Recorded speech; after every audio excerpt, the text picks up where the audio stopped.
Welcome to episode 490 of This Week in League. I'm Nate. And I'm Jay. Fuck you, laughing at Nathan.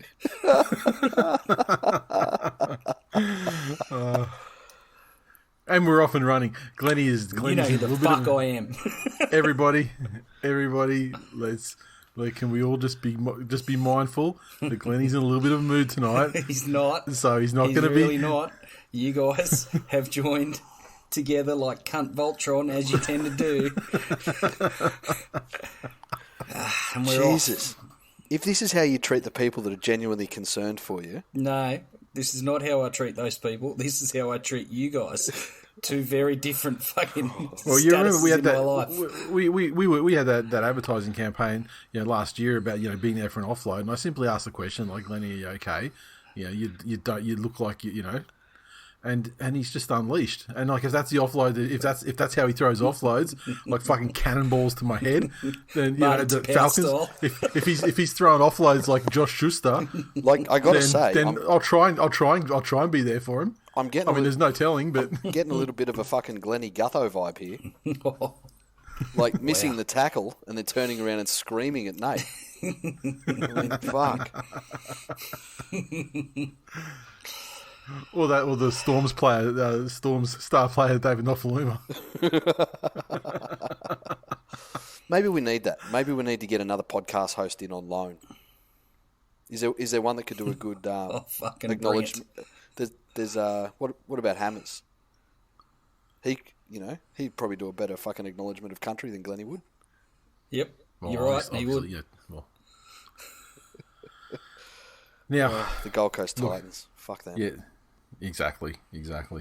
I'll tell you what, isn't it funny? Like the amount, like the Titans and the Broncos propping up the ladder over the last couple of years. Yeah, what a great time of footy. I mean, people can say that the pandemic's been terrible and everything, but look, there's been silver linings. Today, I don't know if you would have seen this, Glennie, because you had an eventful day at work, which made you very cranky tonight. But did you see the Melbourne Storm yesterday? On the socials, they teased there was going to be something to do with 5. It was going to be 5 things, and there was they put a teaser out last night, and then today it was like, and revealed what it's going to be. There's going to be 5 announcements, and one of them's going to be at this time on Twitter, and then one of them's going to be at this time on TikTok, and one of them's going to be at this time on YouTube, and they sort of bust them out roughly once an hour when they start rolling them out, and Storm's fans got very excited, as you'd expect, because there's a lot of conjecture at the moment about one of their star players remaining unsigned, and they lowballed him, and then they're trying to up the offer and the rest of it, and he could be a prime target for the incoming Redcliffe Dolphins. But so much so that Storm's fans were fizzing so much about this potential. This means Munster's. What could the 5 things mean? Could it mean that Munster's signed for 5 years? And then they had to specifically add another tweet to their thread to say, no, this is Cam Munster's not involved in this. So so they tried to reset the expectations a little bit, right?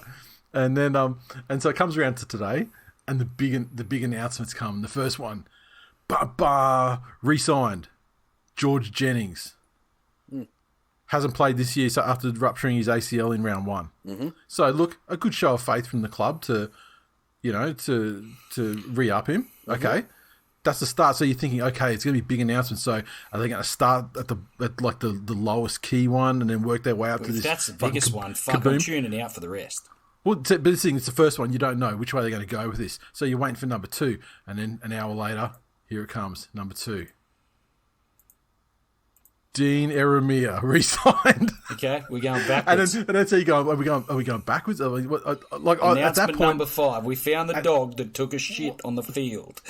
At that point, I mean, like number 2, I'm like, these motherfuckers have just ripped up the script and thrown it out the window. I don't know where this is going. I'm intrigued. And then what was the third one? I'm nearly forgetting what the third one was. I tell you, it was something that was uneventful. Fuck, I need to go. It was so uneventful that I need to actually go and consult what it actually was, because I remember the last 2. So let me just scroll up here so I can find the third one. Oh my god! Stop refreshing, you cunt of a thing. Maybe you need to refresh, Nathan. I could use a great fucking refresh, mate. I'm not gonna lie. And then I'll scroll up. Yeah, sorry, then the third one. Jaden Nikorima resigns. I didn't even know he was there. Right? Okay, and so people now, and like at this stage by now, probably the second one, the Storms fans themselves are just like, the fuck? Like, I've never seen the Storms trolled so well, and it was from their own Digi team, right? And then so we're waiting with bated breath. What would the next one? What could it possibly be? And we move to YouTube. Grant Anderson resigns. So he's a train and trial. He's a train and trial player. My fucking days.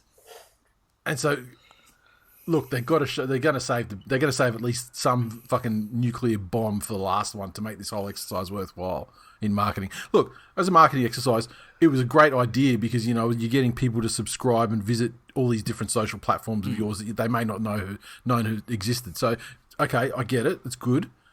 Then we come up to number 5. Seve resigns.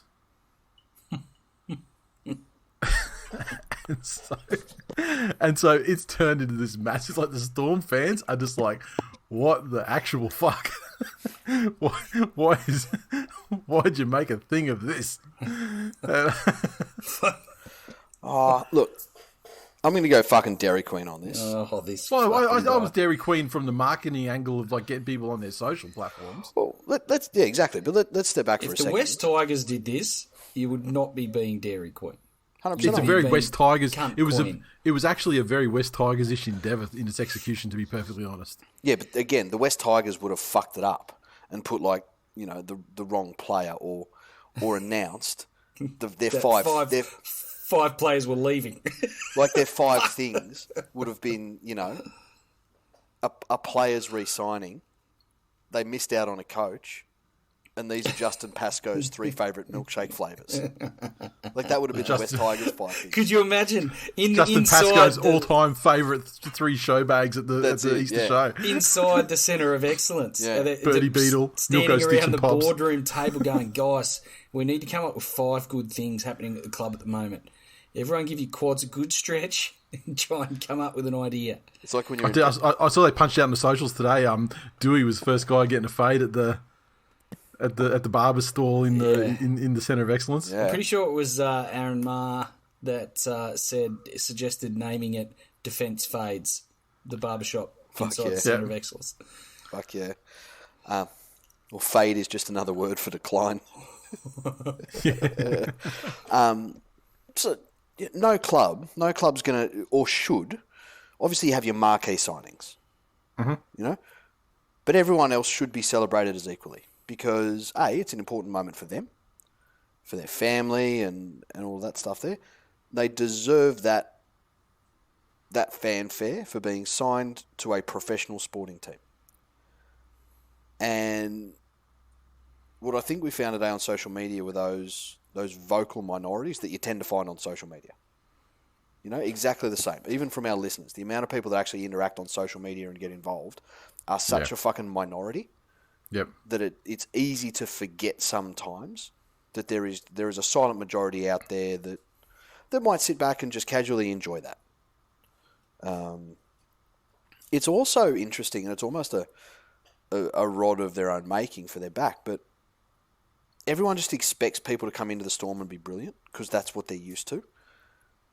So you get guys like Seve that come in and have struggled to find footing in first grade. The club's not giving up on him. Bellamy's not saying, well, fuck, he hasn't become a superstar or an instant fucking rugby union international within 3 games. Yeah. So fuck him.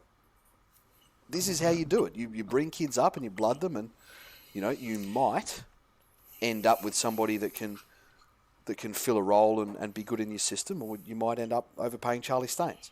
So we'll see which way it goes for the Storm. But no, I mean, it was different. It's not my club. Doesn't affect me one way or the other.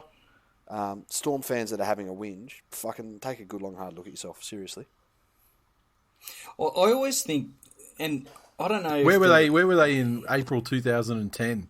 Yeah. They weren't whinging at the club that day. They were whinging at the rest of us. Yeah. Oh, don't abuse us because we fucking cheated the cap systematically for like fucking 6 years or whatever. That's it.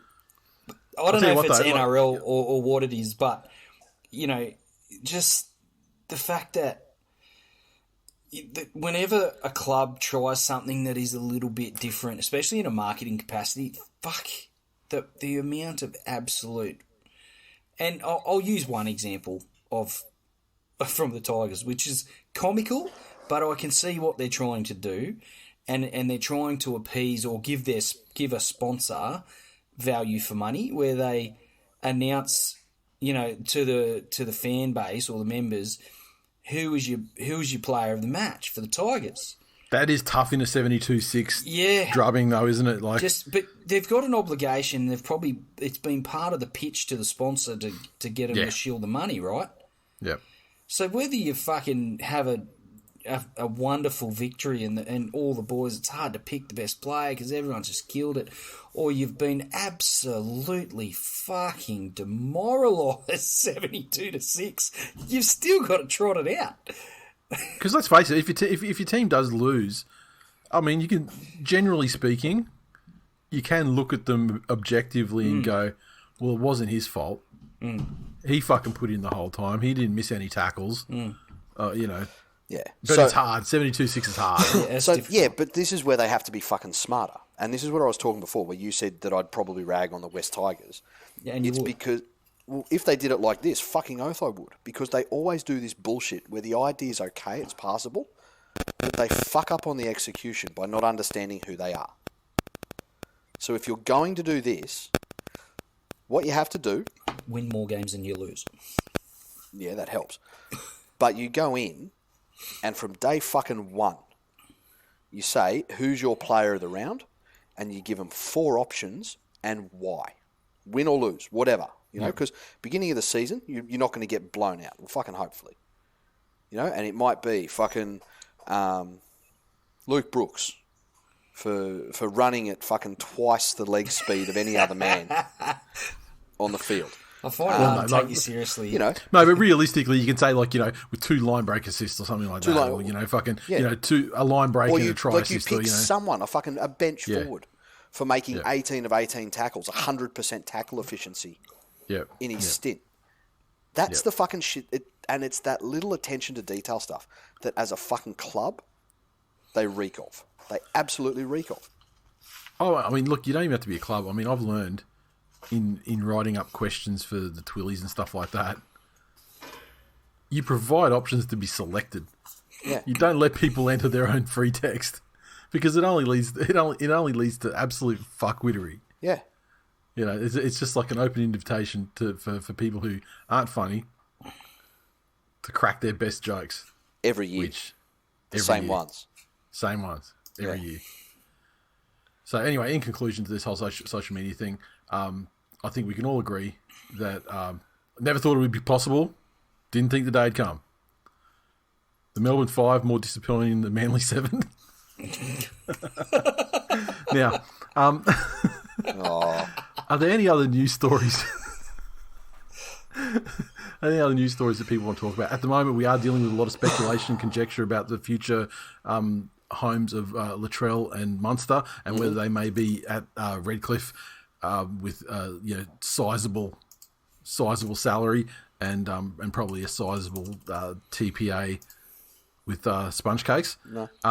The only other news story, Tamo got his charge downgraded. Yeah, I do want to get to that one. And this seems like a very sweetheart deal. We may as well get to that one now and wait till we got some more, firmer stuff on the other guys. So Tamo was looking. I mean, if you just look at, for example, you look at the suspension that Brandon Smith received for his referee abuse. Yep. You'd have to, Tamo was probably a significantly worse example of that. Yep. And he did, but I mean, look, to his credit, he did come out in the club gave him the option of the post-match presser of not fronting up, and he essentially insisted that he front up and was very apologetic and spoke fairly well, about the regret for his actions and things like that. As a result, he was looking at potentially not playing again because there's no telling if his career continues after this season. He hasn't made a call on retirement yet, but I think he's, it's in his mind. Yeah. And this band would have seen him suspended for the rest of the season, and potentially that's the end of his career, which you don't want to go out on. So it makes me wonder if it's a little bit of a sweetheart deal. It got downgraded to one game, which means he gets to play in the final game of the season for the West Tigers, and yeah, they basically it's a guy that actually. I thought that was the punishment. Well, yeah, I mean you could see it either way. Like he's fucking gone. Like seriously, what the fuck more do I have to do? You accelerate out of the Dairy Queen car park faster than anyone. You know the speed limit in those car parks is 10 kilometres an hour, right? You just fucking teleport out of that Dairy Queen, don't you? No, I'm fucking Dairy Queening for James Tamau, fucking legend of our game, premiership winner, stalwart and amazing leader in his time at Penrith, to have to suffer the cruel indignity of finishing his career in that shit fight place. Mate, like, what else does the cunt have to do? Maybe the Tigers can, maybe the Panthers can sign him to a $1 contract. That's it at the start of next season, just to just so fucking run out. Just run out. Yeah, get named in the 21 or whatever. Yep. For round 1. That's it. And retire. Yeah. Make him 18th man or something, and hope that no one gets knocked out through foul play. Exactly. Gentleman of the game deserves to, deserves some good grace from the judiciary. I think his words in the press conference were definitely sincere, and I feel like it's not a bad result at the end of the day. Well, yeah, he's going to come out and go, fucking Madge, this is your final victory. I tried everything I could to not be in a fucking game, and I cannot get out of being in a fucking game at this place. And absolutely proven. It's a sign. I fucking told you were always in a game. It's as scientific as fucking pi and Fibonacci sequence. Understood the assignment, James Tamau.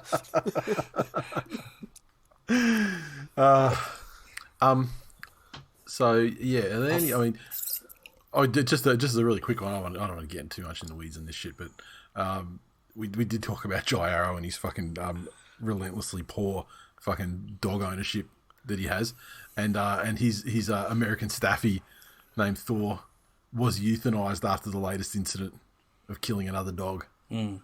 So and of course he is crying foul, and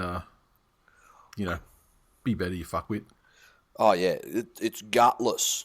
It's fucking gutless, he said. Yeah, they terminated a dog on Friday, and then at 4:45 p.m. on Friday send me an email saying they'd exercise their powers and terminate the dog, yet they'd already done it. Exactly. They're saying we did it. We have exercised the powers. Yeah. You know what the fucking English language is, you dumb fuck? Yeah. Look, he's a rugby league player. Here's the thing. Can I throw a hypothetical at you?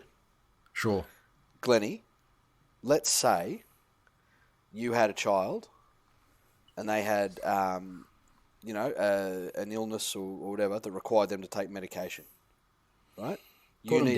Put them down. Fuck that. It's too much trouble. Nathan. Sorry, is that where you're going? Is that where you're going with it? Let's say this hypothetical child needs medication. Life is cheap in Toowoomba. It really is. You need to go somewhere. You need to go somewhere interstate for business.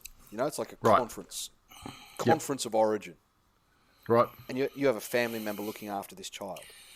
Yep. Do you lob up to drop this child off and say, here is their clothes and here is the medication they need because of this condition they have? Right?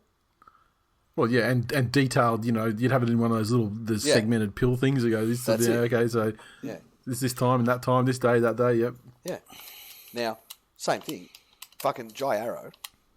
Oh, here's my dog. It's on a fucking list of dangerous dogs already, which means it can't be outside without a leash and a muzzle.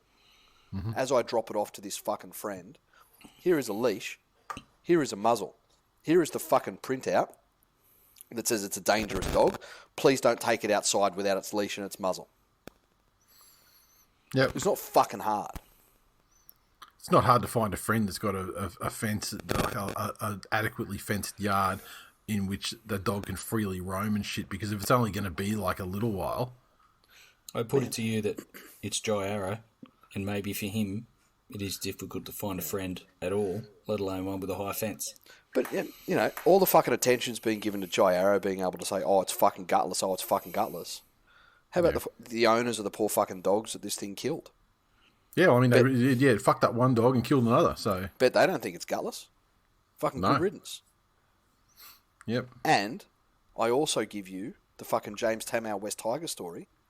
I think it was fucking merciful to let that dog go without having to spend another fucking second in Jai Arrow's presence.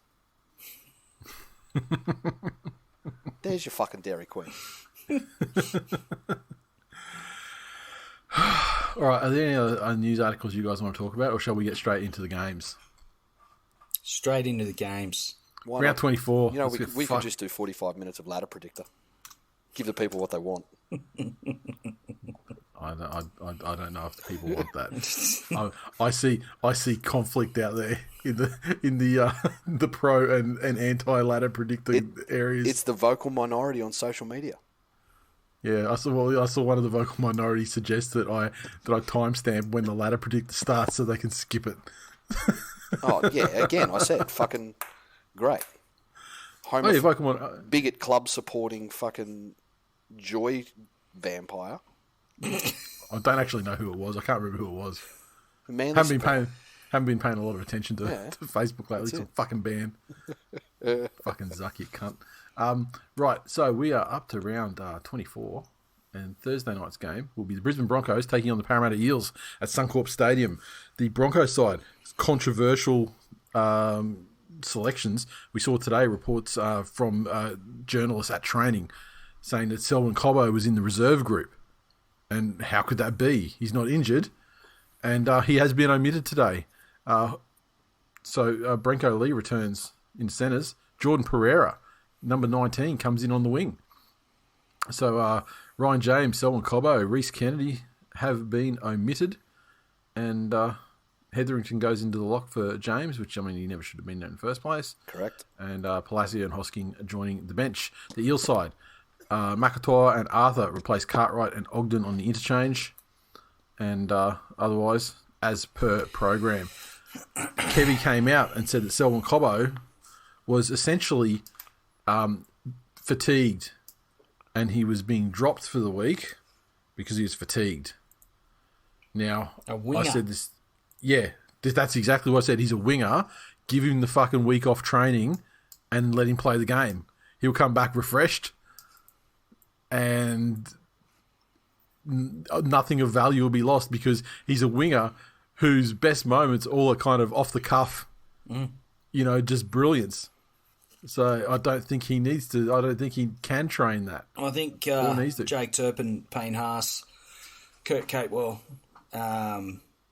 fuck me, even Billy Walters, because whilst he fucking misses a lot of tackles, they still take up some energy.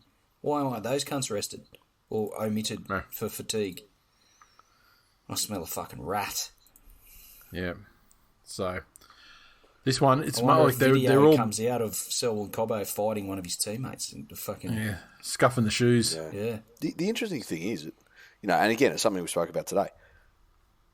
How at this stage of the season, like, it's not like Kevy saying, "Oh, we're certainly top 4, so we're going to rest him." You're scraping to make the fucking 8. Like, essentially, must win games to be sure.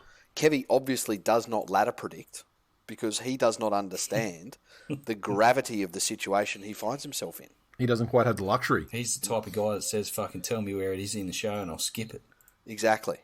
Yep. Exactly. Otherwise known as a cunt. Yes. So look, I think Parramatta Eels, this is the start time of the season when they start to get their shit together for a nearly but not quite finals run. Yep. And the Broncos, their defence has been quite terrible lately over the last couple of weeks. Was the last time they won, was it the time that they actually pumped the Eels down in Sydney? It would have been close, hey? Yeah, I think so. It wasn't that long ago they were on top of the world after absolutely pummeling the Eels. I'm sure the Eels use that as motivation, and I just don't think guys like Jordan Pereira and Brenko Lee coming back in after however long he's been out. I don't know how that's going to helped them out. I mean, Turpin at 9 instead of Corey Pace. Like Brinko Lee looks like somebody's drunk uncle that washes cars for a living. I don't think he's got any place in first Just going grade. back, well, the last time they won was when they beat Newcastle a couple of weeks ago. Oh, okay, yes, sorry. Yeah, but then, since last then, time everyone won. But again, they've lost to the fucking Tigers. Yep. The week after, they pumped Parramatta 36-14. Yep. Then the week before, they only beat the Titans 16-12. Yep. Week before that, it was 32-18 versus the Dragons. Yep. Week before that, they lost 40-26 to the Cowboys. Up and down. Up and down. I dare say they've had a Dragons of a season. This game, though, Strong start. as we will get to later in the show, not only does the winner of this game matter, and I agree it'll probably be Parramatta, but this is one of 2 games where the for and against is inherently tied. Yeah, so okay. At the moment, the Broncos' biggest enemy is Canberra, Mm-hmm. but their biggest ally is the Roosters' draw. Yeah, that's right. So it's if Hey, save it for the fucking predictor segment. I don't want to predict Stop early. I don't want to predict early. You're trying to bleed the predictor into everything. Oh, look, the predictor is everything. Just pokes its head out every now and again. Your fucking moustache is growing in, and you're like fucking looking like Ted Lasso with a fucking predictor. How good? Fuck yes. Right. 6 p.m. pub slot game. The Panthers take on the Warriors out at Penrith. The Panthers welcome back Jerome Luai early from injury, and he has been named in the 6. Fisher Harris is back from suspension as well. So Salmon's out, and Eisenhuth goes to the bench. Hopgood out of the 17. The Warriors side, look, it doesn't even fucking matter. But assuming it does. Harris Tavita returns at 5'8", so that pushes Asi to the reserves. Jack Murchie is out. Curran promoted to second row, and Dynamis Louis on the bench. We've had Ewan Aiken, the new Gandalf. He was omitted for personal reasons. Katoa moves to second row. Murdoch Masila joins the bench. And Frey is the new reserve in 24. So, look. Panthers $1.03. That's all we need to say. I think the Warriors, when I was doing my tips earlier, I think the Warriors were $10.50. What are they now? 13. Jesus Christ! All right, $1.03. $1.03. Yeah. The fuck. That's fucking mental. Just They're don't paying take your bets on it. They're paying your bank interest. We're not taking gamble bets your on money. Penrith. It's not worth anyone's time. How's Penrith looking? Lower than inflation. How do Penrith not win this game by 42 points plus? Because look, it does take a special level. It does take a special lack of, after 20 minutes.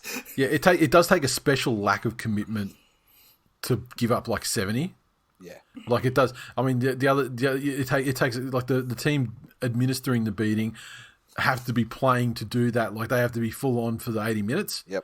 And the other team has to be completely not fucking caring. The Warriors have shown at times in this season that they don't give a fuck. Yep. Particularly when they're not in New Zealand. So if Panthers are sort of sharpening themselves up for a run in the finals, then maybe they do make an example of them to that tune. But I think we're still talking 40 points. Yeah. Easily.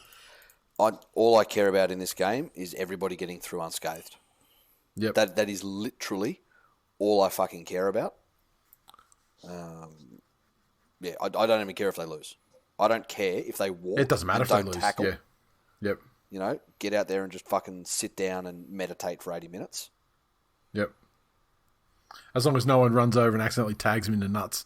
Yeah. And gives him a Peter Wallace special. Oh, I don't know. Turn him into a fucking champion, that would. Well, they're already champions. Yeah. Yeah. Which dictionary definition are you using? Are you using dictionary? Like using definition like when you call someone champ? No. Because sure. No, yeah. champions. Right. We don't even need to. I mean, let's Penrith win that so handily. It's not funny. The Melbourne Storm take on the Sydney Roosters. Key matchup. Fuck yes. Down there again at Amy Park, as always. The Storm side, they welcome back Kafusi. Kamakamika drops to the bench. The Sydney Roosters side, Lindsay Collins and SST are back on the bench after their breaks due to injury. Momirovski at centre, with Hutchison, May, and Gildart dropping to the reserve. So Gildart, he's had his one. He's had his one glorious. maybe that's it. Maybe that has got it. That has got him in there to extract all that juice from like the revenge game vibes. That's it. And obviously it worked a fucking treat. And that's it. Cunt, fuck off back to fucking your fucking unwashed, warm beer drinking fucking sodden cunt of a fucking hometown. Jesus. Piece of shit. Remember how I said Glennie was in a mood, everyone? Just remember now he's letting it seep. I embraced that motherfucker and he fucking stabbed me in the back. May as well have stabbed me in the back personally. Fuck. Jesus, you did talk him up at the start of the season. I did. You did love him. Fuck. Yeah. Storm 13+. Glennie, do you need to do some F45 or something? No. Why would I do that? Only cunts do that. Fucking hell. Well, I mean, I don't want to hold a mirror up to your present behaviour, mate. I'm spitting straight facts. Maybe a couple of cheating ass kip up fucking pull ups might enhance your general outlook on life. Yeah. Look, I'm going to try and stay on point here. I think the Roosters will be fatigued after last week, and I think the Storm will win. So the Roosters haven't had a game in 2 weeks. Do you think they'll be fatigued?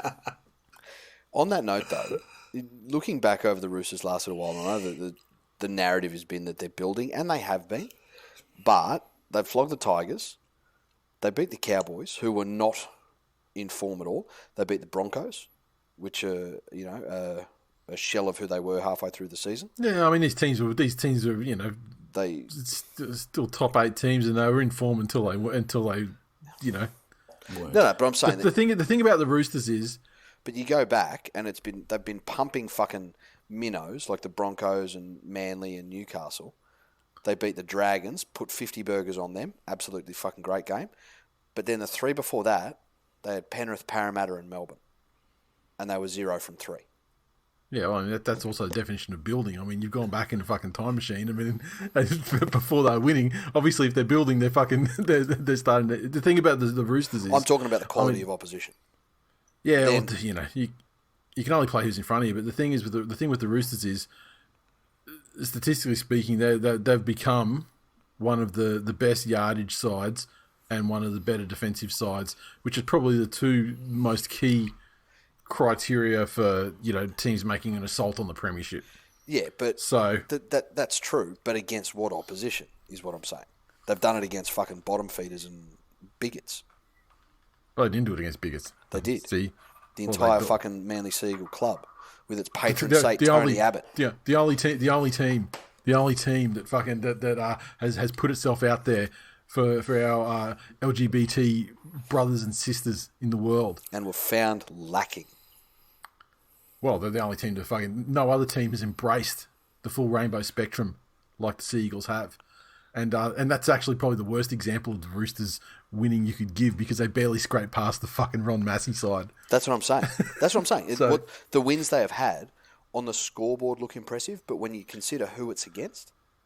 Look, at the end of the day, Broncos and Cowboys are scalps. They're teams that they're playing, particularly Broncos, because that's a team that's in the exact same position as them, that they're trying to battle Correct. out for. That's it.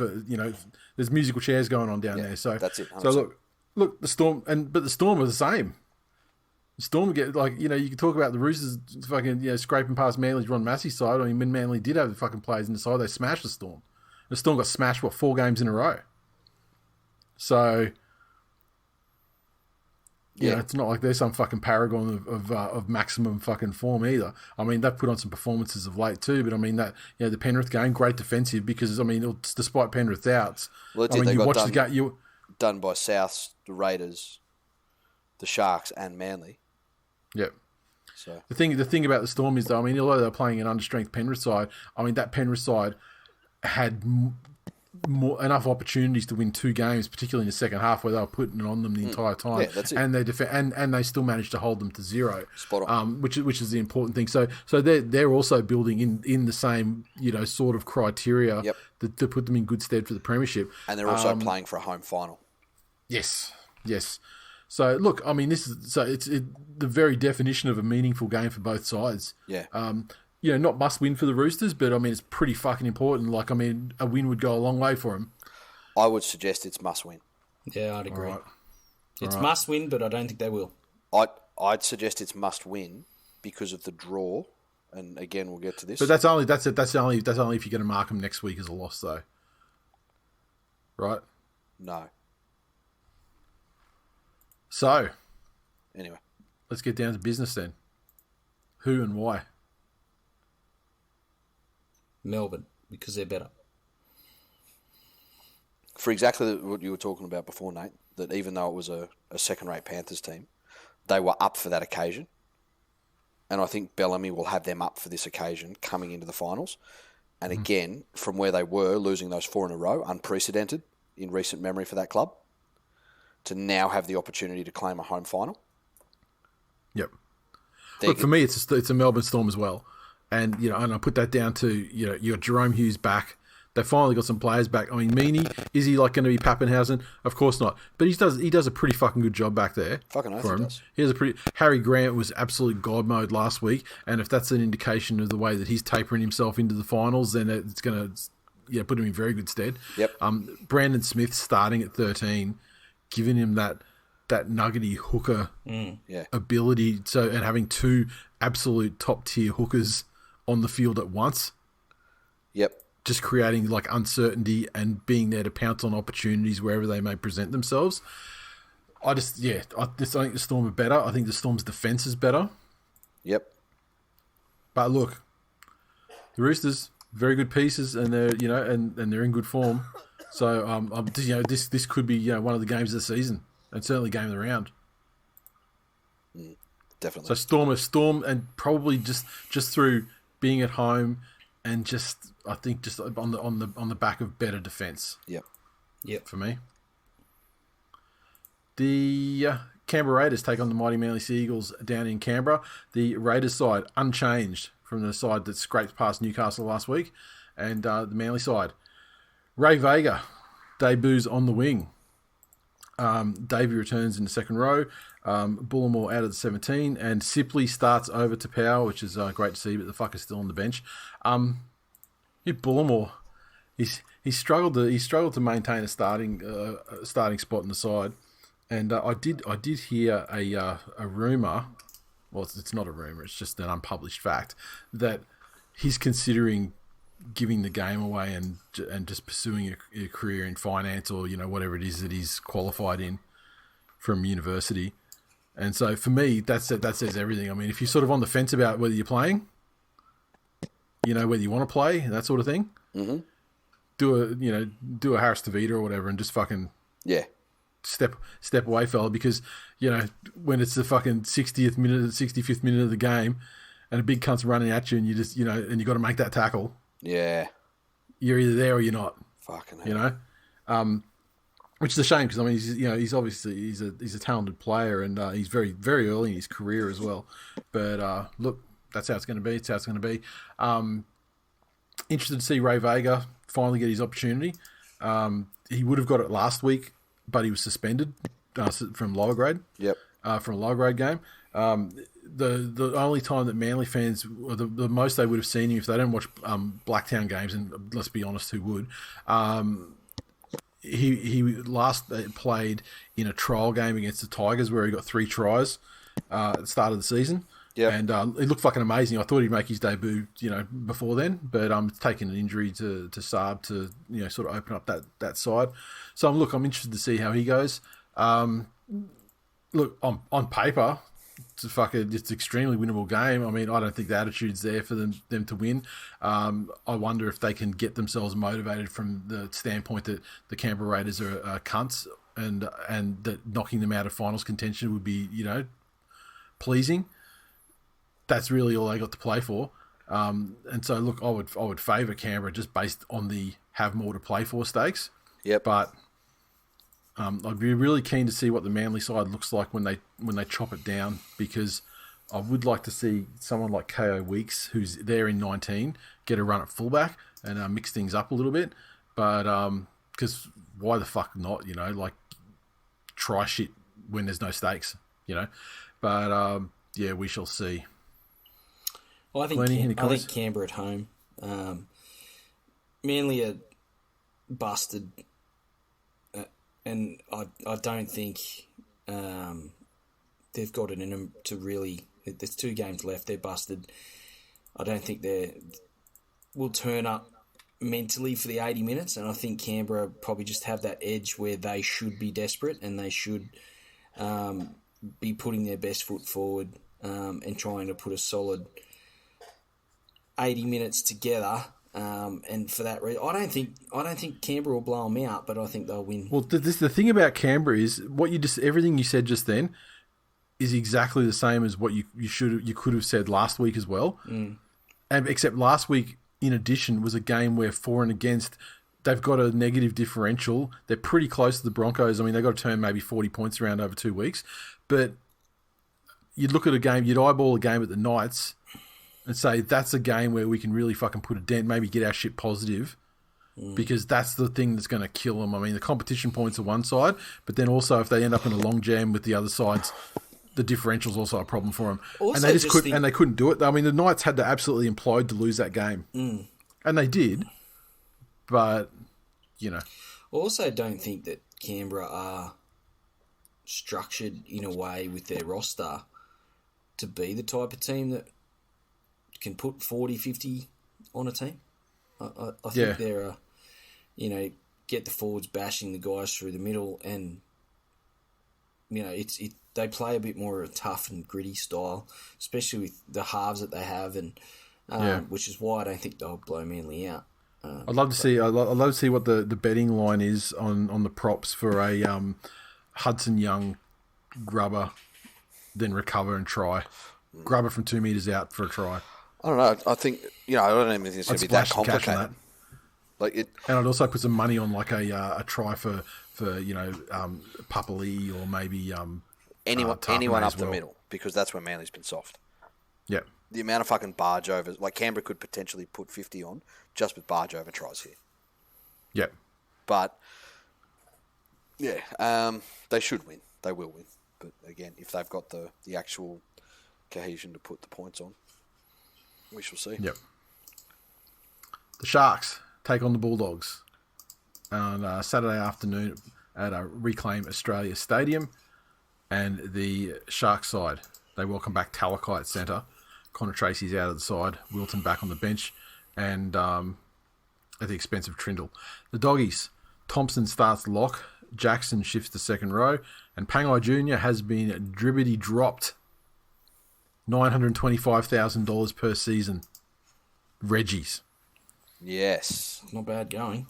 Look, at the end of the day, I don't know. Potter's not making the call at this point now. I mean, he's a caretaker.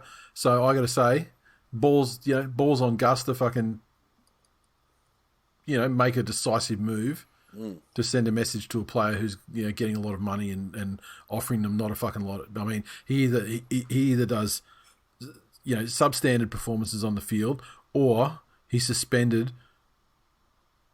or just a fucking madman, that's detrimental in terms of penalties and the rest of it. Yeah. So, which is a shame, because last year, in that little spell he had with Penrith going into the grand final, once he got himself established in that team, he was great. And maybe that's his thing now, that it's almost that Anthony Milford style, where if you try and make him the focal point of anything, it doesn't work. Yeah. But if you put the focus elsewhere and just give him his job to do as part of a larger group, he will get in and do that in a great way. Which unfortunately means that they've paid massive fucking overs for him. Yeah, at 900 grand, he's got to be Taumaloloing it. Yeah. Week in, week out. Yeah. That's and it. Look, next year he's got Cameron Ciraldo coming in, who would have worked with him, with his time at Penrith, and maybe he's got the special sauce to unlock him and, make him good. But, yeah. Yeah, and that was my next point on him. I think it all comes down to coaching. Yep. He's obviously one of those guys that has it in him, but doesn't have either the maturity or the understanding to get it out of himself. He needs someone to jumpstart him. And Potter's, as you say, is an interim coach. He's probably not going to be that guy. Whereas Ivan Cleary certainly is, and his time at the Broncos, his best time at the Broncos was, if I'm not mistaken, was that he wasn't under Bennett, was he? Maybe when he's coming through. Yeah, he would have been, wouldn't he? He would have had some time. So, and yeah, and the thing is with the Doggies as well. I mean, they had a really great patch through that sort of post-Trent period up until like maybe the last fortnight. And so I just wonder if it's since the Seraldo announcement actually, and so I just wonder if now it's real. Potter's not going to be going forward, and whatever good qualities he had, and them wanting to dig in for him and that sort of thing. Well, it doesn't mean anything now anyway, and they tend to have just really dropped off from where they were. Just a mental thing, and yeah, exactly. But look, let's be clear: the Cronulla Sharks will win this game handsomely. Yeah. Absolutely. I mean, they got plenty to play for. Yep. And play for it, they shall. Well, same as Melbourne. They're playing for a home final. Yeah. The Rabbitohs take on the North Queensland Cowboys at Aqua Stadium. The Rabbitohs side, Jackson Paulo is out. Isaac Thompson replaces him in the back line. Burgess returns. Saluka Fafita drops out of the squad. Sele will start at prop. Nikorima on the bench. And Milne out of the 17. So a couple of changes made based on the last game. The Cowboy side, Drinkwater replaces Dearden in the halves, with Dearden out, as we mentioned in the episode on Monday, with a ruptured testicle. So the Hammer drops into fullback, and Gilbert returns via the bench. This should be a cracking game. South $1.50 Interesting favourites. game. Yeah, Again, there's ramifications to this game. The Rabbits, probably should consider it must win. Yep. Especially since they dropped the game that they probably would have had penciled in last week. So, they're in that jam. They're in the musical chairs down the bottom there. Yeah. And a win would help a lot. Their for and against is pretty good. But they still need the 2 points to make sure.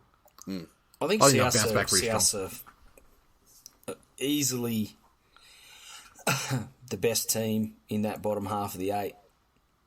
The Cowboys just have looked a little bit shaky in recent times, whereas South, apart from last week's hiccup, have certainly been on what I feel has been a consistent upward tick since Mitchell's return. So I think the fact that they're playing in Sydney, if this was in Townsville, I think the Cowboys would win, but I'm going to tip the Rabbits. I still like the Hammer as a player, as a fullback and everything like that, but Scott Drinkwater's had a great season, and he can't play in the same way that he's been playing from the halves. And I think they're going to lose a lot from that.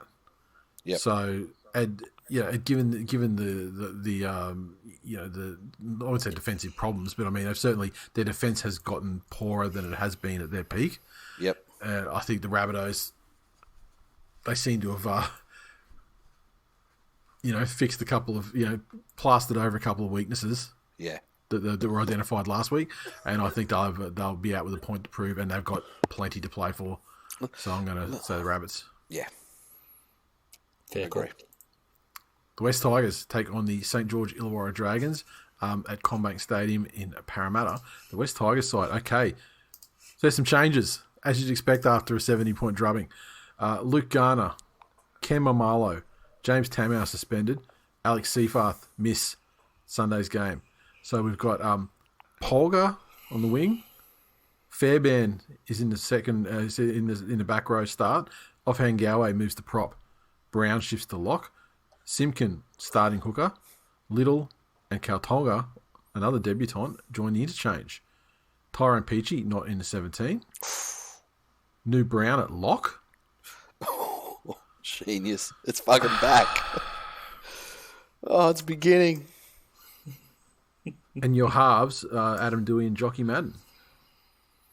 Glennie, help me make sense of this. Well, you haven't gone through the Dragon side. Oh, sorry, I haven't. You're right. So, Bird replaces the suspended Moses Mbai at centre. DeBellin moves to lock. Woodsy starts at prop. Revenge game, look out. Sullivan starts at hooker for the injured Macca. And, of course, Murderous Frank is suspended. Forever. And they've got a bunch of people on the bench. Sorry, in the extended bench. But like old Jack Jetski. And let's hope he doesn't get elevated into the final 17 Dragons. Look, Dragons will be buzzing. Some of those kids really started to work from last week. Same kids have been selected again this week. The future might be happening now for them. And that just bodes terribly for West Tigers. I mean, obviously, they've got a bounce back in them. Teams that generally get flogged, I mean, it does tend to improve their attitude somewhat, if not correct it for the next week. But even improved attitude, corrected attitude or not, I just don't think the talent is there, Glennie. Change my mind. First of all, Nathan, how very fucking dare you? How very dare you? What did I say wrong? Insinuate that the talent isn't there. Literally, Ben Hunt has more talent than the Tigers squad in totality. I'm talking all 25 or 20 whatever players. That's inflammatory and very un-Dairy Queen of you. Let's assign theoretical points to players and add them up and see. Because let me tell you, we had a little. Okay. We had a hiccup last week. Okay, we had a hiccup. Okay. Teams say build towards, their goal of premiership destiny, in the future when the game and the grand final is sold to the highest bidder and some Martian fucking billionaire bids for the West Tigers in 3087 to space travel and play the grand final on Mars. They'll look back on times like this and say, those were the times that battle hardened us for these good times.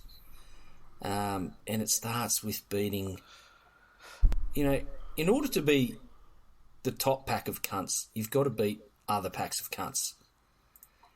And the Dragons are clearly the biggest pack of cunts as a team and a fan base and an organisation. And I feel like in order to assume their mantle as the biggest pack of cunts, the West Tigers really do need to turn one on and show the Dragons who's boss. And I think they'll do that. And I think they'll prove a point once and for all to the alpha cunt, Shane Cash, and his band of merry cunts. Talking about fucking Dragons winning, fucking mouth and gobbing off in traffic as he drives past my place of business. It's getting annoying. Right. Tigers 13 plus. Welcome to This Week in Glennie's Agendas. The thing is, the Tigers Glennie. the Tigers have more to play than many of the sides. I mean, avoiding the first spoon in their fucking history, combined history. Yeah, but okay. So what's a more powerful motivator to a club, avoiding the first spoon or making the finals? Because the Tigers have been in that situation and fucking folded. Yes, that's right. But that's the thing. They don't do that. When you expect the Tigers to zig, they zag. So maybe this is the. So maybe I know what you're implying. You're going to say they're going to fold, but no. Wait for the zag. Really? That's what I'm saying. Wait for the fucking zag. Okay. West Tigers, 26 plus. Glennie? Wow. I don't know how. I don't even know why. All I know is it is programmed. Yeah, you're speaking Glenanese.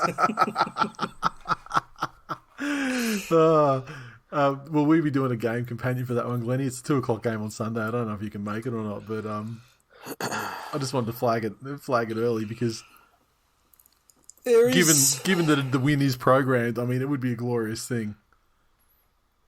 Look, I'm gonna do my best. Right. Moving on to the final game, the Gold Coast Titans take on the Newcastle Knights. Another Hyper Bowl / Spoonerpalooza kind of situation, this one. They're doing it at Hope Solo Coliseum down the Goldie. The Titans side, Patrick Herbert is out with a knee injury. Kelly returns in his place. Jolliffe starts prop. And Cleese Haas is set to debut on the bench. So I believe that is Aldi Payne Haas. The Newcastle Knights side. The Haas you find in the fucking racks where all the weird shit is. Slight discomfort, Haas. Yeah.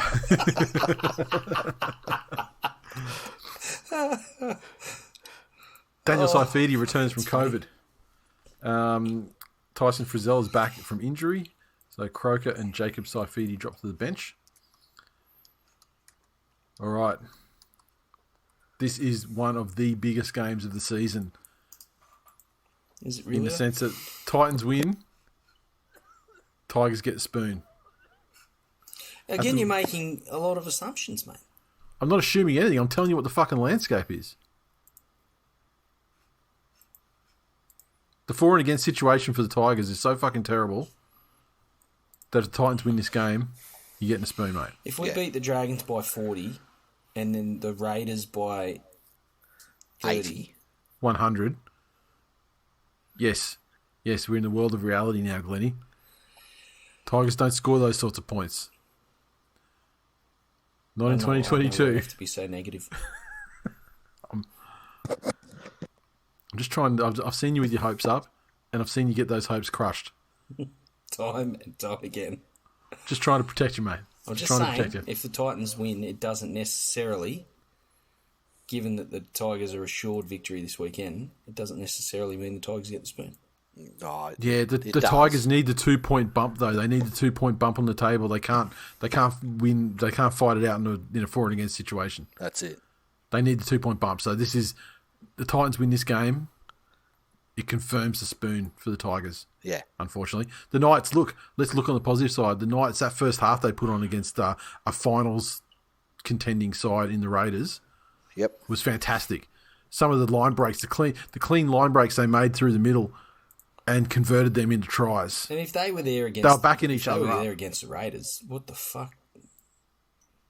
That's... how are they going to look against the Titans? They could carve the Titans up here. Yeah. They could help the Tigers out on the for and against front by carving them. All right, you've sold me. Newcastle, 13+. But you got to remember, the Titans were carved up by a 12-man Dragon side. So, look. Yeah. I think the Knights have got him. I agree. Sexy Texy is going to lead the way. Don't know about that. Trust me. Trust. Sexy Texy all the way. And the Newcastle Knights are going to consign the Gold Coast Titans to the wooden spoon position, rescuing Glennie's West Tigers from despair. I like where your head's at. Fucking bank it. Fuck yeah. Or at least setting up a great Spoonapalooza next week where it's like, how much do the Raiders flog the Tigers by, and is it enough to give them the spoon? Because fuck me, wouldn't that suck if it was like an 80th minute try? This is predictor foreplay. Yeah, we're done predicting that. Okay, we're done. That's it. Don't just ask for the predictor tip. I was just trying to sneak. I was just trying to sneak my hand into the pants of the predictor, just to see what he had, just to see what was there. No predictor twiddles. I was just got checking. My hands on the predictor's throat. The check for the Adam's apple didn't yield conclusive results, so I was just having a squeeze. That's all I was doing. All right.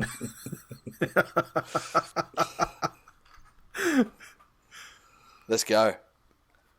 We've all been to Singapore. Okay, yeah, the predictor. Let's go. You know what I can't wait for? What's that? After this season's over and Penrith go back to back. I agree, Letty. Can you imagine next year when we get to do 26 rounds of predictors from episode 1? Surely people sat down. Surely people sat down at various points over this season and thought, you know what? There isn't another possible way that Jay could be more annoying. And fucking look out.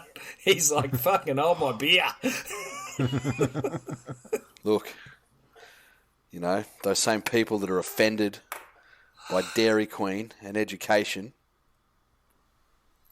can say no to information all they want. But the watch-outs for this week, obviously going through the games, the Panthers-Warriors game doesn't really matter.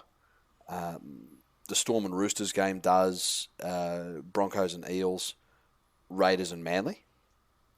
Sharks to a certain extent. Sharks are playing to get up for a home final. Meh. So Manly win, Raiders are dead, right? Raiders have got to go 2 from 2 in the last 2 rounds. Well, at the moment, the issue is that the Raiders sit. Hang on, where's the actual? Let me reset them because I've fucking gone through. So at the moment, the Raiders are 2 competition points behind Roosters, Rabbits, and Broncos. Yep. So the Raiders are the only one outside the 8 that can make it at this stage. The Roosters, the Rabbits, and the Broncos are in 6th, 7th, and 8th. But the Roosters have by far the toughest run home with the Storm and South Sydney. Yeah, but if they're 2 points ahead at the moment, the Raiders have to win 2 games because their for and against won't permit them to tie the Roosters on competition points and get over the top of them. So, here's the thing. Yeah, so at 187. But if the Roosters are on 28 points and they don't win anymore, it is more plausible for the Raiders to win both their games and the Roosters to win both of theirs. Yeah, The Raiders have Manly and Wests. Yeah. Whereas the Roosters have Melbourne and Souths. Yeah. So going through, if the Eels can put... And either one of these scenarios works. If the Eels can put a score on the Broncos and let's say put 30 on them. Yep. And the Raiders, who aren't a terribly high-scoring team, only put 18 on the Broncos, on Manly. Yep. That knocks the Broncos out of the 8 this week. Yep. It leaves the Roosters in there. It's almost worth a Manly loss, to be honest. But then, the Storm win, with the Broncos being kicked out of the 8, the Roosters stay in there. Yeah. By virtue of for and against. That's it. Then we say the Sharks win. Then we say the Rabbits win. Then we say the Dragons win. Who cares about the Knights and the Titans? Yep. At all.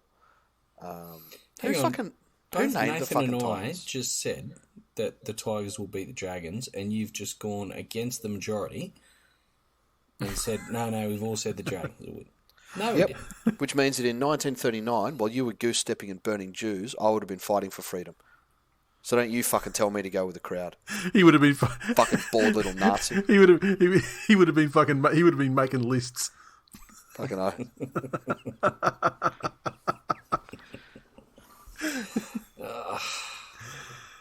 oh. So then again next week, the Parramatta Storm game doesn't matter. Bulldogs and Manly doesn't matter. Roosters and Souths. There's the one next week. That's the fucking biggie. So and then I guess the Raiders and Tigers. That's it. So then you got the Raiders and the Tigers. So let's say the Raiders will beat the Tigers. That finishes them. Controversial stance, but as a thought exercise, sure, let's go. Well, that puts the Raiders finishing on 30 competition points. Yep. That then means that even if the Roosters lose, the Broncos have to beat the Dragons to make the 8. If the Broncos beat the Dragons, they're in. They're 30 competition points. And that's a super interesting game too because Ben Hunt can get up there. Yeah. And just with he can paint his masterpiece. Yeah. Fucking hashtag fuck the Broncos right on his old club. That's it. And if the Dragons beat the Broncos, they're obviously gone. They finish on 28 points, the same as the Roosters, and the Roosters for and against is far superior. Yep. So if you are a Broncos fan, you are fucking on South Sydney like nothing else. And the Storms. And you are on the Storms this week. Despite what they did to your butthole last week. Yeah. So the other thing you are on is for the fucking Raiders to lose. If the Raiders lose to Manly and the Tigers. Yep, they're Gonski. Truly. The Raiders lose to Manly. And the Raiders lose to the Tigers. That finishes them on their 26 competition points. And their for and against is woeful. So even if the Raiders beat the Tigers, but they lose to Manly, so this weekend is must win for the Raiders. Yep. Wouldn't it be great though if like we both beat the Raiders over the last 2 weeks of competition, Glennie? It'd be fucking great. Yeah. So I'll be here for it. There's plenty of games that matter, and plenty of games where the scoreline matters. Yeah. Which is really in a season where a lot of it seemed sort of foregone conclusion-y. It's great we've got these narratives going into the end of the And like it's fantastic. and the events of last week, none of us could have fucking imagined. No. Like the winners, maybe, but these gigantic scorelines that just threw the whole for and against game into disarray. Yeah, exactly. Amazing. Exactly. So, and, yes. And again, whilst we've gone on and said there's a bunch of games that don't really matter, you still have, some teams trying to avoid the spoon, one team actively pursuing it. But then in the top Titans, fucking have a go. in the top 8, you've got Souths who can realistically, at 5th, guarantee a home final. Yep. Whereas if they lose to the Roosters, they could finish as low as 7th. Yep. It's still a one and done proposition. Yeah. But there's that little mental advantage that you take into those finals. And then on the top end of the table, if the Sharks drop a game and they've got a pretty cruisy run home, I don't see Melbourne catching them. Yep. But there's still that's still something Melbourne can get up for. Yep. So fuck yeah, plenty of games and the scorelines mattering as well. Fucking love it. Outstanding. Victor, the predictor, inflictor. Great job.